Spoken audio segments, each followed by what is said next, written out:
İndi isə növbəti spikerimizi çağırmağın vaxtıdır. Amma çağırmamışdan əvvəl onunla bağlı bir fun faktı sizlə paylaşmaq istəyirəm. Deməli, dostlarla və yaxud da hər hansı networking tədbirlərində oturduğum zaman söhbət investisiyadan, fondlardan və yaxud da bununla əlaqəli məsələlərdən düşəndə deyirəm, mənim bir dostum var, Shafiq. Ya tanıyırlar, ya da tanımırlar. Tanıyırlarsa da mütləq hamı deyir ki, biz Shafiqlə işləmişik, filan işi görmüşük, filan yerdə biri olmuşuq, ya ortağıq və s. Shafiqi tanıyan hər kəs mütləq şəkildə Shafiqlə müəyyən işlər görübdür. Bugün istəyirəm siz özünüz də onu tanıyasınız, gördüyü işlər, platforması və s. haqqında sizin də məlumatınız olsun. Musiqini verək və alqışlarınızla Invnex platformasının CEO-su Shafiq Amirini səhnəyə dəvət edirəm. Salam. Hər vaxtınız xeyir. Mənim adım Shafiq Amiridir. Mənim Afganistandanam. Azərbaycancam çox yaxşı deyil, so I will continue in English before I embarrass myself any further. Before I go on, I'd like to start with one simple observation. Somewhere around the world and in our food court, there is a business paying 3% just to accept digital payments. A young entrepreneur is paying 4 to 10% just to move funds across borders. An investor is locked out of an asset class because the infrastructure doesn't exist. This is a problem for billions of people in emerging markets, simply because the infrastructure of the 20th century wasn't built for them. They were built for legacy institutions. And the companies that have been trying to do something about it have just been building one feature at a time. We asked a different question. What if you built the entire layer? Because history is very clear on this. Every 30 to 50 years, we have seen that the fundamental infrastructure of finance gets an update. In the 70s, we had SWIFT and correspondent banking that allowed institutions to go and send money across borders. In the early 2000s, we got internet and mobile banking that provided consumers access to banking at scale. And now we're in the third transition, programmable finance. This is money that lives on-chain, is borderless, and settles in a second. This is the future of finance, and we're in this era right now.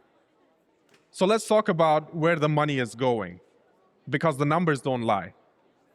In 2025, stable coins have processed 33 trillion. Now, if I were to give you some context, Visa, the major payments network, processed roughly half of that at 15 to 16 trillion. This has stablecoins have slowly become the underlying payment rails for us. All of us, in one way or the other, are using stablecoins. We just don't really know, or we just haven't realized it yet.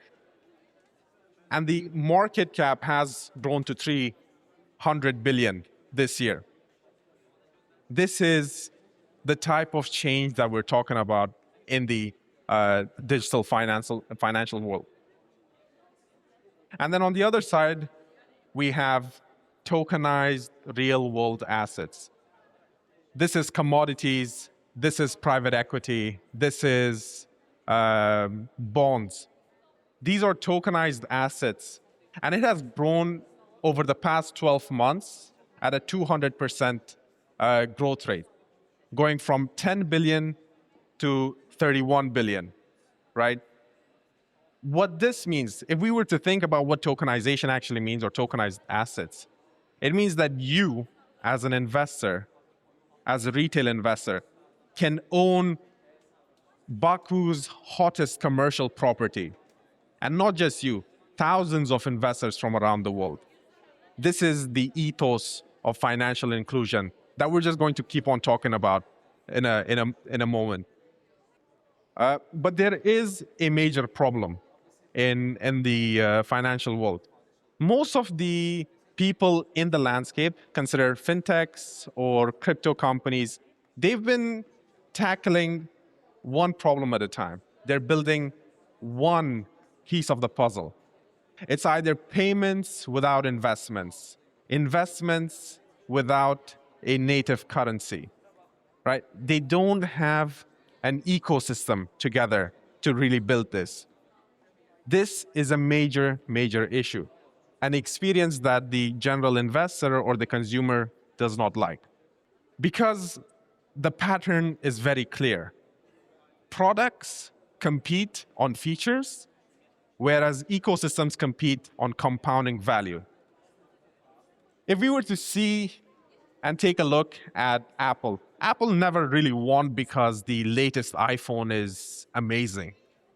They won because every product that they launched complemented the next product.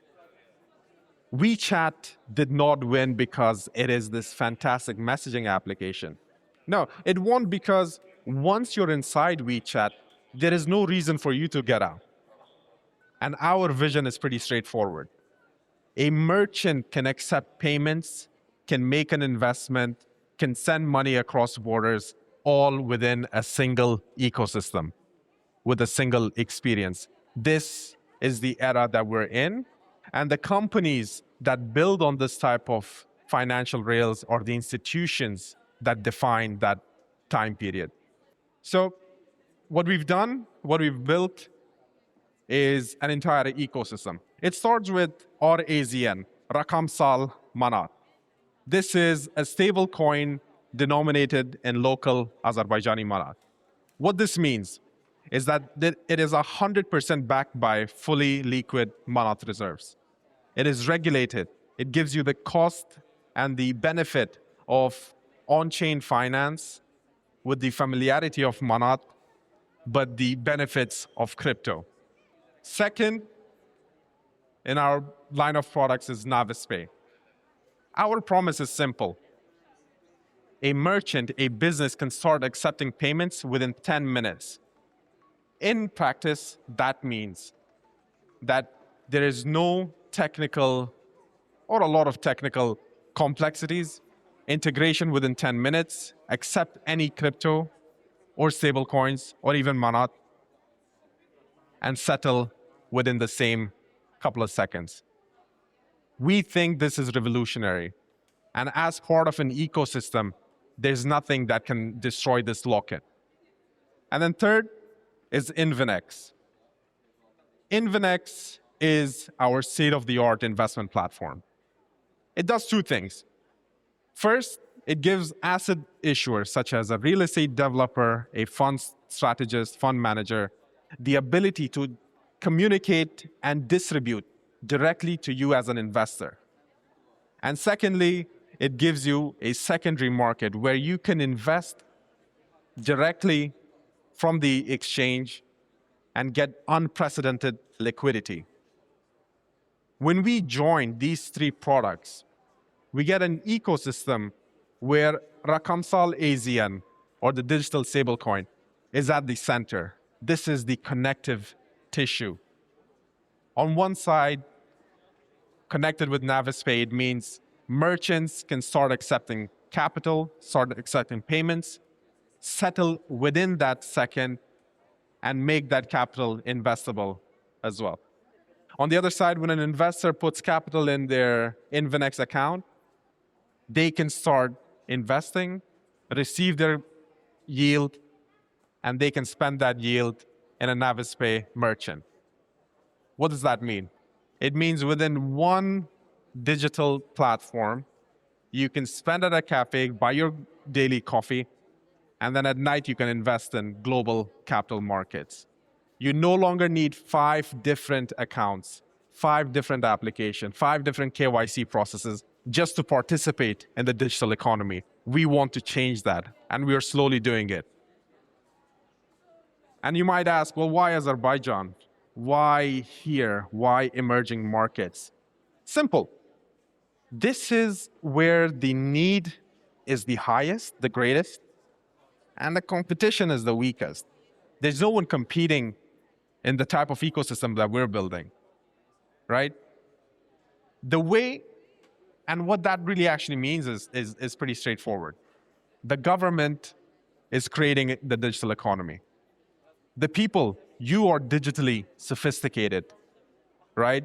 And the only issue is that the infrastructure doesn't exist.